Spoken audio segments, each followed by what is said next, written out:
This is Toumani Camara, and it's time to open up the briefcase with Casey Holdahl.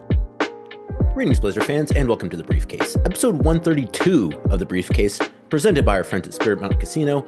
I am Casey Holdahl, and your Portland Trail Blazers are absolutely rolling right now to finish off the month of January, have won 6 of their last 7 games, including back-to-back sweeps of Eastern Conference teams. Portland ends up finishing the month of January with a 500 record, which, considering where they were at coming into January, quite impressive for the Trailblazers. Scoot Henderson making the rookie-sophomore game yet again, or whatever they're calling it these days. It's presented by Castrol, I think. I don't know what they're calling it anymore. But Scoot is obviously going to be a part of that, along with Bryce McGowens. And we just got word today as well that Toumani Camara, who should have been on in the first place, has been added to the rookie-sophomore game as an injury replacement. So we'll discuss that, and we'll discuss the Trailblazers' recent performance versus the spread on this edition of The Briefcase, presented by Spirit Mountain Casino. Well, the Portland Trailblazers started off a season-long 7-game homestand where they lost to the Oklahoma City Thunder, but have since bounced back with back-to-back wins versus Eastern Conference teams, completing sweeps versus both those Eastern Conference teams, the first of which defeating Damian Lillard and the Milwaukee Bucks 125-112 earlier this week. Trailblazers completed that sweep of the Bucks after beating the Bucks in Milwaukee a couple road trips ago with a 125-112 victory, as I mentioned, in front of 17,000 people at Moda Center on Tuesday night. That win gave the Trailblazers 18 wins on the season and moved their home record to 10-13, which they've since improved. It was the first time that the Blazers have swept the Bucks since the 2013-14 season. Giannis has been pretty tough on the Trailblazers throughout the years, as he's been with a lot of teams. And so generally the Blazers, if they haven't been swept by the Bucks, have at least lost one of those games to the Bucks. Not this time, though. Trailblazers getting that victory versus the Milwaukee Bucks and Damian Lillard to bounce back after getting that first loss in the start of that homestand. Bucks led for the entirety of the first quarter in that game and for most of the second quarter till Anthony Simons' 3 with 20-23 left in the first half gave Portland the first lead at 57-56. Milwaukee would then briefly take the lead once again, though the Trailblazers would score the last 5 points of the half to take a 64-61 lead into the intermission, and from there it would be all Trailblazers. They never trailed in the second half and would go up by as many as 19 points before both teams turned the game over to their deep benches. The Bucks entered that game with quite a bit of a run. I think they had won 8 of their last 9. You know, the Blazers, when they played the Bucks in Milwaukee, you know, the Bucks have been struggling a bit at that point in time. They had just won the in-season tournament, but hadn't looked very good since then. After losing to the Blazers in Milwaukee, they actually went on a bit of a run, but then when they came to Portland, Trailblazers ended that by getting that victory. As I mentioned, a very nice win for the Trailblazers, one that, you know, the second game for Damian back in Portland, you know, obviously it's always going to mean something to the fans and to the guys that were on the team when Dame was still here, though there's not many of those guys left. But it wasn't the same kind of like over the top, like super. I mean, it was an exciting night, but like there just wasn't so much build up to it like there was the last time. Part of that was because the Bucks had played. The Blazers were the second night of a back-to-back after they played in Utah the night before, so there wasn't any shoot-around. There wasn't any kind of practice the day before in Portland. They didn't do like a press conference before the game with Dame. This time they just kind of let it ride, as I think was the right way to go. But still a game that's important for the team. You know, that's important for the fans. And, you know, everyone would love to see Dame back in town anyways. But then being able to get the victory versus Dame, Blazers, I believe now 3 of 4 versus the Bucks since that trade, you know, that's always going to have a little bit of a cachet for the Trailblazers and their fans. So very nice to get that one. Denny Advia in that game, 30 points, 10 of 18 shooting from the field, 7 of 9 from the line, 9 rebounds, 2 assists, and 2 steals, while also playing great defense on Giannis in the second half, especially. I think we're, again, like with Denny, like every single game, it seems like, you know, he gives the Blazers something they need, whether it's playing defense on a guy who is tough, who has size and who can get around the court. You know, Denny's a guy who obviously is very athletic, gets around the court very easily. And so to have a guy with his size and his athleticism and skills to throw at a guy like Giannis, even though you're never going to stop Giannis, like just having someone that can make it a little bit more difficult for him, like Denny can, I think has really been beneficial for this team. They haven't had a guy like that in some time. I mean, they do have a guy like that in Toumani, but, you know, even Denny is still a little bit bigger than Toumani as well. Anthony Simons, you know, who's always, you know, always going to be linked to Dame because of the time they spent together in Portland. Went 9 of 17 from the field and 4 of 8 from three for 25 points, 7 assists, three rebounds in that game in 38 minutes. DeAndre Ayton returned to the lineup. DeAndre has been on a great run as of late as well. Returned to the lineup after missing 3 games with an injury that he sustained at the very end of the win versus the Heat in Miami. DA bounces back from that game, posts a double-double, 21 points, 14 rebounds, while also getting 2 assists and a block. And then Shaedon Sharpe, 17 points, 5 rebounds, 3 assists, and 2 steals in 30 minutes off the bench. Scoot also had 10 points in that game, 6 assists, 4 rebounds, and a steal in 26 minutes. Nice for Scoot to have a nice game in that one as well. Again, I know that people don't expect Scoot to come in and replace Dame, but I would imagine there's parts of Scoot that feels like, that's kind of something he's expected to do, even though it's not. Scoot, if you have to be watching or listening to this, no one believes that, man. You're your own guy. You're your own player. You just got to be Scoot Henderson. You don't got to try to be anybody else. And you're doing a great job of that, by the way. But I imagine there's probably a feeling for Scoot that, there's this expectation that I replace this guy. And so for him to come out and have a nice game in that one as well for Anthony Simons, so I'm guessing also probably kind of feels some of that as well. Really good for those guys. And just really good for the Trailblazers to get that win. They go on that road trip, win all the games on that road trip, have a 4-game winning streak ended by Oklahoma City when they get back to Portland again in a good game versus Oklahoma City. And then at that point, you're kind of wondering, well, was that just kind of a momentary thing? Are they going to kind of go back to really struggling to get wins? And that has not been the case. They get back to Portland, lose that game versus Oklahoma City, get that win versus the Bucks, and then follow it up with a really nice win, another blowout victory versus the Orlando Magic, 119-90 at Moda Center Thursday night. Second series sweep, as I mentioned, it is mini games and moved the Trailblazers to 500 in the month of January with that 119-90 victory versus the Magic Thursday night at Moda Center. Again, to get 2 sweeps, so they sweep the Bucks, and then they host the Magic the next game, who they thumped the last time they played in Orlando about a week prior to that. Blazers come in and thump the Magic once again, a Magic team that, I think a lot of people had pretty high hopes for. Jalen Suggs goes down, and they've really been struggling as of late, but the Blazers really seem to have their number. Toumani Camara doing a great job on Paolo Banchero on both sides of the floor in both games.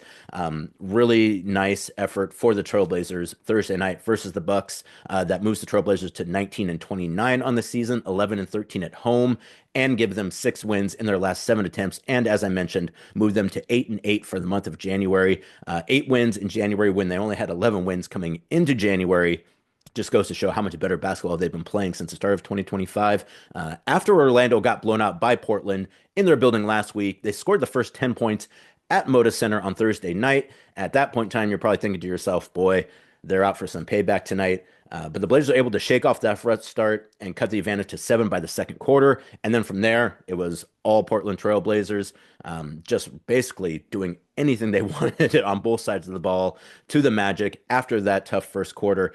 Blazers behind Scoot Henderson and Shaedon Sharpe and suffocating team defense go on a 16-2 run to take control of that game in the second quarter. They outscore Orlando 68-38 in the second and third quarters combined to take an 18-point lead into the fourth quarter.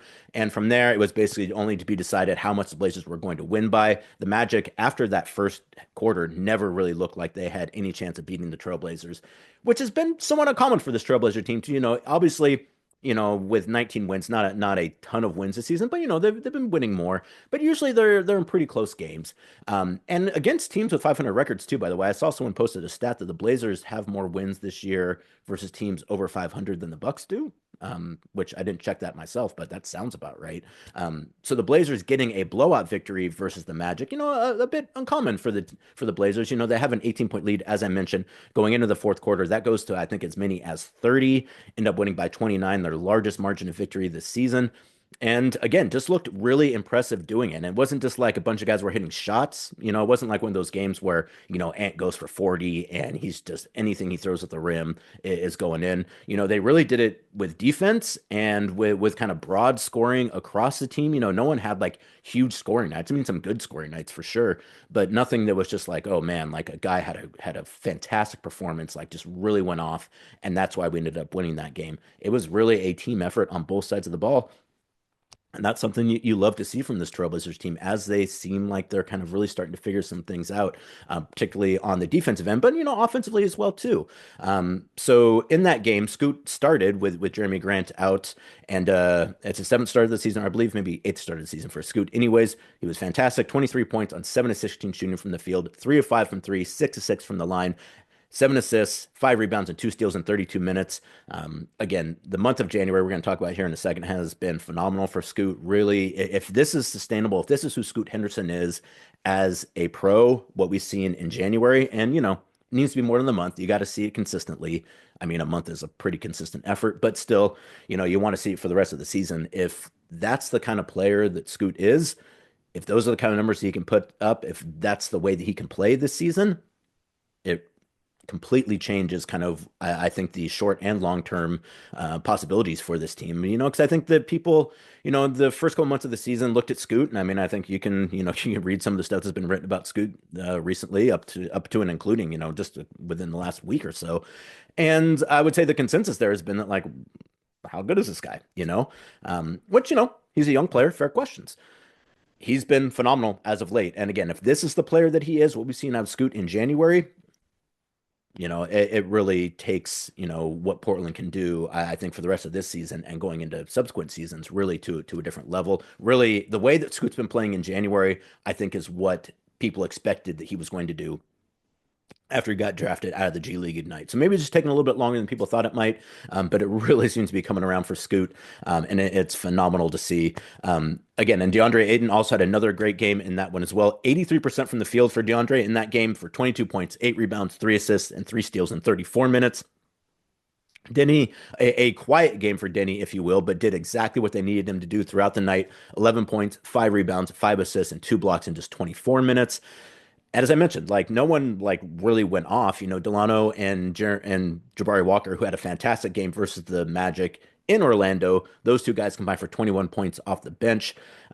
So a great effort from both those guys, and just again, just a really nice overall team effort. Shaden also coming off the bench. 23 points on 9 of 14 shooting, 2 assists, 2 rebounds, and a steal in 32 minutes.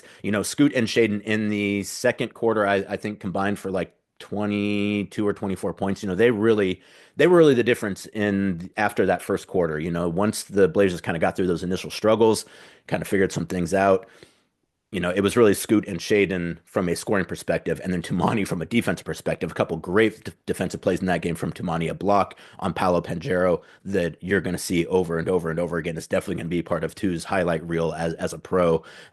Just really like stymieing what they're able to do on the offensive end. So again, in a game where, like, you really saw kind of the young talent for the Trailblazers go out and get a win, because you had Scoot, you had Shaden, you had Denny, you had Toumani, all those guys having really, really nice efforts.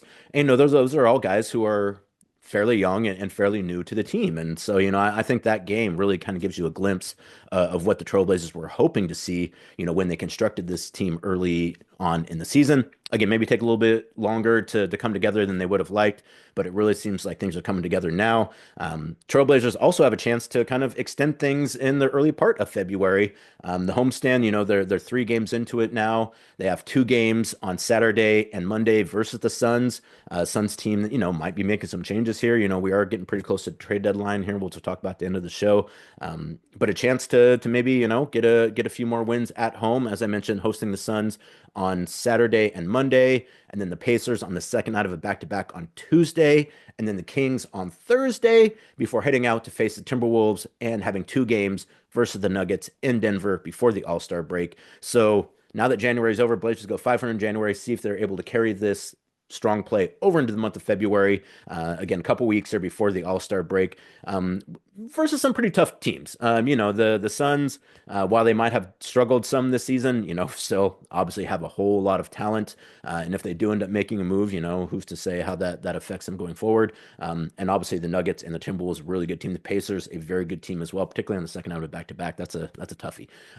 So, the quality of the competition is going to ramp up here in the month of February. But again, Trailblazers playing a much better brand of basketball as of right now. So you would assume, if nothing else, they're at least better equipped to be more competitive in some of these games that, from time to time this season, we really haven't seen that. And, I don't want to jinx it, but I'm just going to anyways. Blazers haven't had one of those really poor performances at home that we've seen at times throughout the season. And hopefully they're just able to get through this homestand without having one of those, even if they don't win as many of these games as maybe you would like, though I know a lot of you out there are not especially stoked on the Blazers winning some of these games right now. But even if they're not able to do that, as long as they're able to be competitive in these games, I think that's really the most important thing for this team.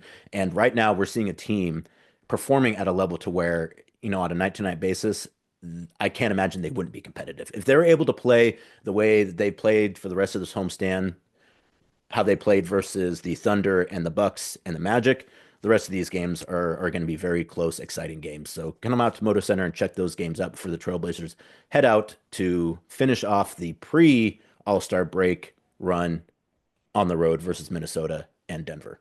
So check us out at home. Some pretty exciting games.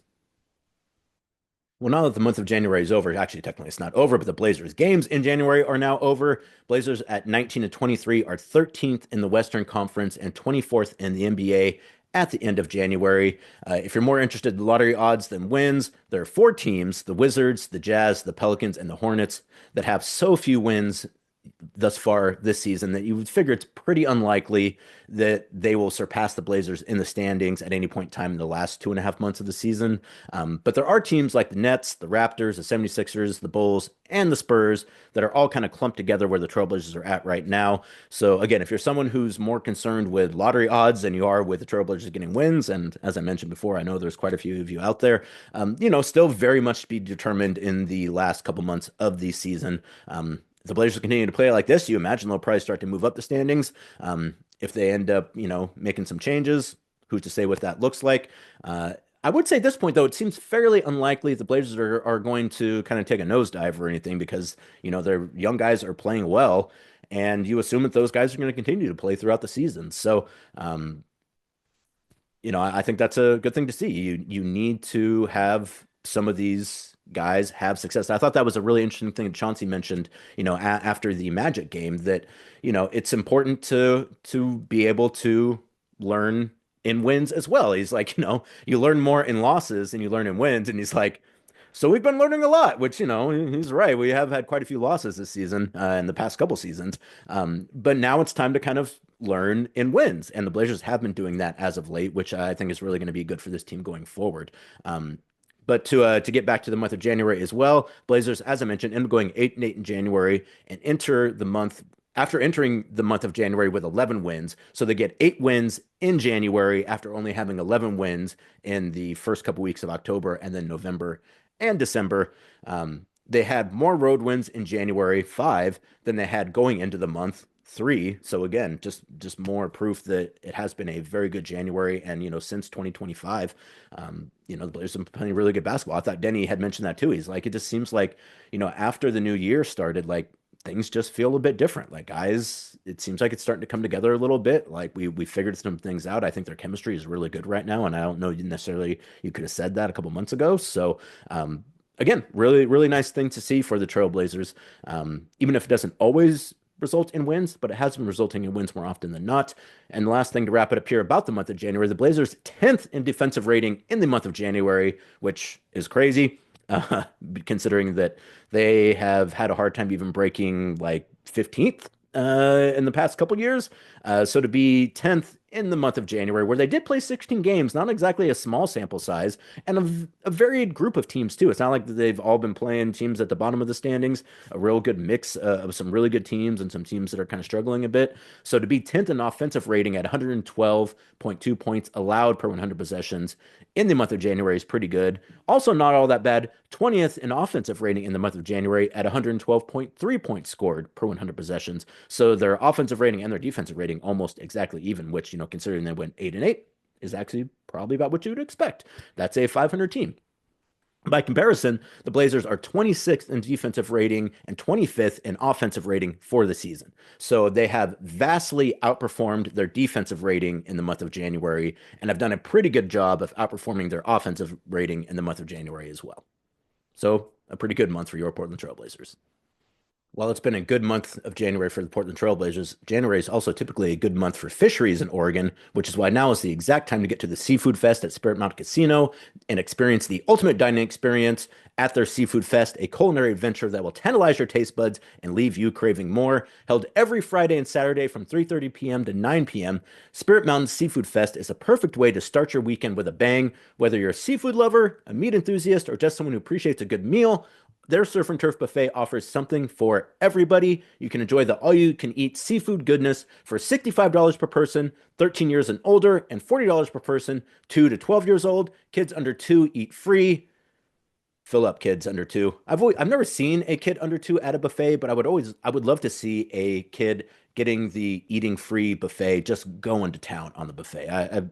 If you have a under 2-year-old and you're going to a buffet, let me know sometime because I want to see how much your under 2-year-old can put away because I think, one of the goals of a buffet is to obviously enjoy yourself, enjoy the food, but also to eat as much as you possibly can. And so I'm curious how much like a 18-month-old can put away at a buffet. So if you do have a kid and you go to buffets, let me know. I'm curious to see what your experience is. But the Spirit Mountain Buffet is also a paradise for those who crave the ocean's bounty. They offer Dungeness crab. Your boy is a Dungeness crab aficionado, both in terms of catching and preparing.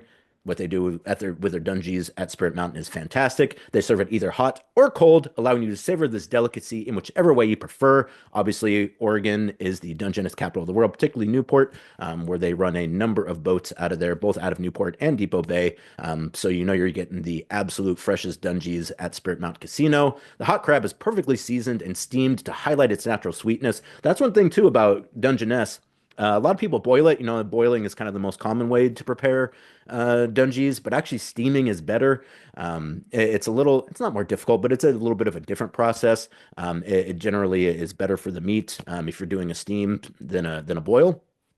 And that's what they do at Spirit Mountain Casino, which is why you're getting some of the best dungeons, freshest dungeons, most delicious dungeons you're going to have in Oregon. You can also get it cold as well, which is a refreshing treat, ideal for a lighter bite. You put it in a salad. I like kind of cold crab rolls as well. I think those are fantastic. A little bit of butter, a little bit of garlic, a little bit of tarragon, a little bit of sage.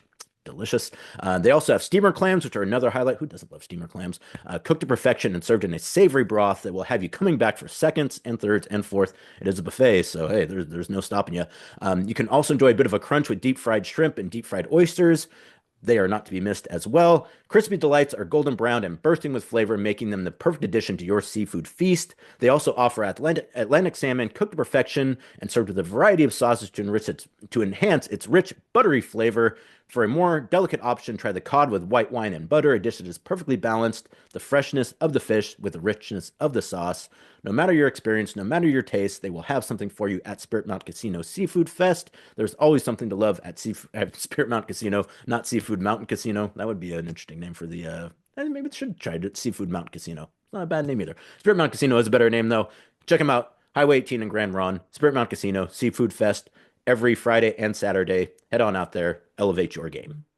Well, as I mentioned, not too awful far off from All-Star Weekend, which is about the second week end of the second week of February. No Trailblazers in the actual All-Star game, though. I mean, that can be, we're going to get to it in a second. They might end up being kind of sort of, but a multiple number of Blazers have been invited to participate in the rookie sophomore game. Of the Rising Stars, the 2025 Castrol Rising Stars Challenge. There you go. That's what they're calling it these days. And on Wednesday, it was announced that Scoot Henderson had been selected to participate in the 2025 Castrol Rising Stars Challenge. It is the fourth time that he's a Rising Star participant. Scoot is averaging 12 points, 2.9 rebounds, 5.1 assists, and in 26.6 minutes per game in 39 contests. 40 contests now, 8 of those being starts for the Trailblazers this season in his second season. Among second-year players, Scoot ranks second in assists per game, as I mentioned, at 5.1, fourth in three-point field goal percentage at 35.5, which is actually crazy considering, three-point shot is something that Scoot's been improving upon this season, but definitely probably not the strength of his game. So the fact that he's fourth among second-year players in three-point field goal percentage, pretty impressive. He's also seventh in points per game at 12.4 points and eighth in steals per game at 1.1 per game. As I mentioned, an absolute terror in the month of February for Scoot, 14.6 points on 48% shooting from the field and 44% shooting from three 80% shooting from the line in the month of January to go with 5.3 assists, 3.4 rebounds, and 1.1 steals in 26.8 minutes per game. Scoot really taking a step forward in 2025. But Scoot, not the only Trailblazers that was initially announced to be in the Rising Stars Challenge. They also have a G League team as well, which is how two-way forward Bryce McGowens was also selected to compete for the G League team. He's been in 21 games this season for the Rip City Remix, averaging 27.7 points, 3.3 assists, and 3.4 rebounds. He's the second leading scorer in the G League this season, averaging 28.1 points. I'd say a lot. Bryce is a bucket getter. So, first two players for the Trailblazers get announced to be a part of the Rising Stars Challenge. No Toumani Camara, no Donovan Clingan. Until now, not Donovan, unfortunately, has not been added, but we did get the word on Friday, as I think a lot of us assumed. In fact, I believe I said it recently on a KATU appearance, that Toumani Camara has been selected to participate in the 2025 Castro Rising Stars Challenge as an injury replacement. I think Toumani probably had the best case on the team to be on the Rising Stars Challenge. I mean, Scoot's been great as of late, but Toumani's been fantastic all season long. Obviously a bit of a different game. Guys who are more defensive minded don't get as much attention, even from assistant coaches who are supposed to kind of be paying attention to those kind of things, as you would like. But that has been rectified now that Toumani has been added to it. He is currently in his second NBA season. He's appeared in 46 games, all of those starts for the Trailblazers, averaging 9.9 points on 44% shooting from the field, 35% shooting from three, 72% shooting from the line, 5.7 rebounds, and 1.3 steals in 31.7 minutes per game this season. And the thing about Toumani as well, too, is that, when you look at his draft class, not an especially dynamic draft class. And I think there's a pretty good argument to be made. Obviously, Wembanyama is on his own level, but kind of everything after that, like, I mean, Toumani, I think, is a top 10 second year guy. Like, I mean, if you care about defense, which you should, I think Toumani has been one of the best second year players this year, and he's consistent as well. Like, he's starting, he's a regular starter. He has an impact on games, even when the Blazers don't win. I think, he's obviously a little bit older because he went to 4 years of college. Like, as of right now, like, Toumani's one of the best second year players in the NBA. And so, for him to not make the Rising Stars Challenge initially, I mean, like, it's hard to be mad about not making the Rising Stars Challenge. I'm just going to be honest. Like, I'm glad that he's getting honored, but I mean, it's not exactly a travesty or anything. And, I'm sure there's, in some respects, I bet Toumani wouldn't have minded to have a few days off, but instead he will be participating in the Rising Stars Challenge. Getting back to Tooch here on the defensive end, he leads the NBA with 20 charges drawn this season. And actually, I think he might be 22 now, because I think he got some in the game versus the Magic. And he recorded at least one steal in 37 games this season, which is tied for the sixth most in the entire league. Among second-year players, Toumani ranks fourth in steals per game at 1.3 per game, fifth in rebounds at 5.7, and ninth in points at 9.9. Again, I mean, and those are offensive numbers, or at least his scoring, that don't really even take into account what he does on the defensive end. And even those numbers are all top 10. So, I mean, Toumani's a top 10 second-year guy. There you go. And just so you know, because I didn't know this, this year the Rising Stars Challenge will feature 4 teams competing in a tournament of 3 games, including a semifinal and a championship round. So basically, what they're going to do is the rookie, sophomore guys and the G League guys are going to put them into 4 teams. 2 teams play each other, 2 teams play each other. The winner of those 2 games play each other. The winner of that game is the Rising Stars Challenge champion. And then the winner of that game gets to then compete on All-Stars Sunday night versus the 3 teams of actual NBA All-Stars that are comprised.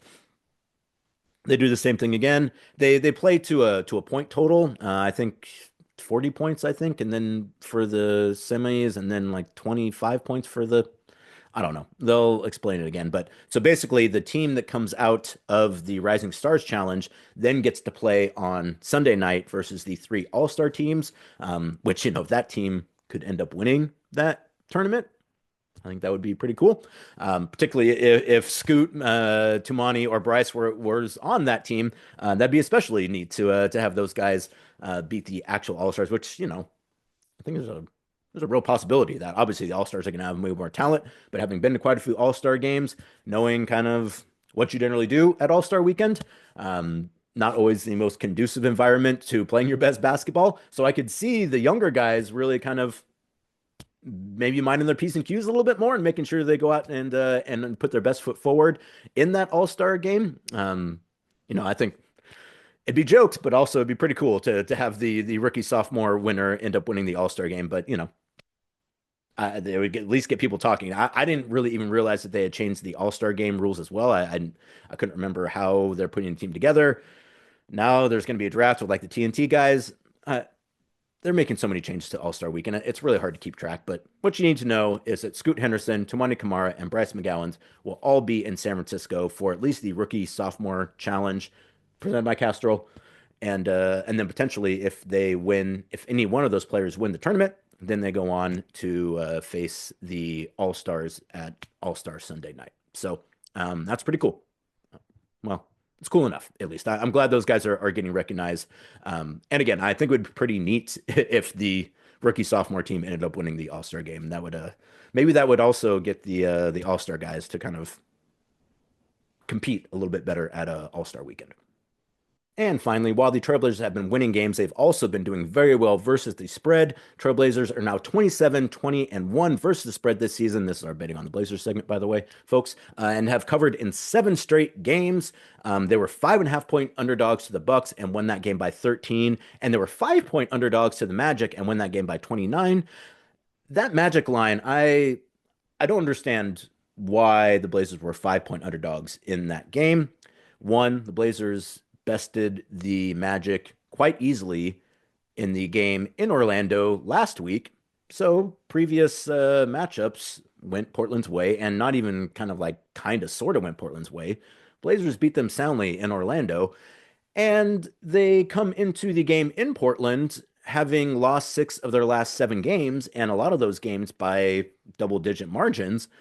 And so for them to be 5-point favorites going into the game, and granted, the Blazers haven't always played their best basketball in Portland, but they are rather healthy, a lot healthier than the Magic are right now. And they've been winning games, which the Magic have not been winning games. And yet the Blazers were 5-point underdogs in that game, which I don't really understand. But who cares? If you bet on the Blazers, you ended up winning that one as well. The Blazers blowing them out, obviously easily covering in that game. So I don't know exactly what Vegas was thinking in that one, but hopefully if you're a Trailblazer fan, you kind of saw through the fog and made a little money on that one, because 5-point dogs to a team that you just beat and that has not been playing especially well is kind of weird. Broader term, with 19 wins now, the Blazers are now 83% of the way to hitting the over on their projection of 22.5 wins after 59% of the season. So as of this point, it seems very likely the Trailblazers will surpass the over, which they did not do last year. They have 19 wins right now. At the end of January, they got to get to 23 wins. We'll hit the over. So they need, 19, 20, 21, 22, 23. So they need 4 more wins in order to hit the over. And consider this, they still have 2 games versus the Wizards, a team that has 6 wins so far this season, and 2 games versus the Jazz, a team that has 10 wins so far this season. So if they just win those 4 games, 2 versus the Wizards, 2 versus the Jazz, that already gets them to the over. So I would say at this point, while it's not guaranteed, they could obviously go on a run in which they just lose basically almost the entirety of their remaining games. That is what they would have to do in order to not hit the over. At this point in time, it seems pretty unlikely that is going to happen. In fact, I'd say it's very unlikely. As I mentioned, 83% of the way to hitting that over with just under 60% of the season elapsed. 4 games versus 2 teams that are not really trying to win basketball games. So if you bet that over, don't spend the money just yet, but I think you got a pretty good chance of getting that one. And I kind of tried to tell you that too at the beginning of the season. I didn't think they would get there this fast. They still haven't hit it yet, so this is kind of a bit of a jinx if you're someone that believes in those kind of things. But either way, the Blazers have very much outperformed their expectations, at least in Vegas, going into this season, and particularly have done that in the month of January. So at this point in time, if you got that over, you'd be feeling pretty strong about that. And that's going to do it for this edition of The Briefcase. Thanks so much for joining me. As always, back later on next week. We'll see how the Trailblazers do in these next couple games versus these Suns, and probably be back maybe after the game versus the Pacers with that back-to-back. And the schedule kind of gets a little dense here over the next week or so, but we'll be back with episodes here soon. Please subscribe wherever you get your podcasts to both The Briefcase, The Blazers Balcony, and Section 113 with Travis Demers and Michael Holton. We'll talk to you soon. We'll see you at Motor Center. I'm Casey Holdahl. You've been watching The Briefcase. Go Blazers.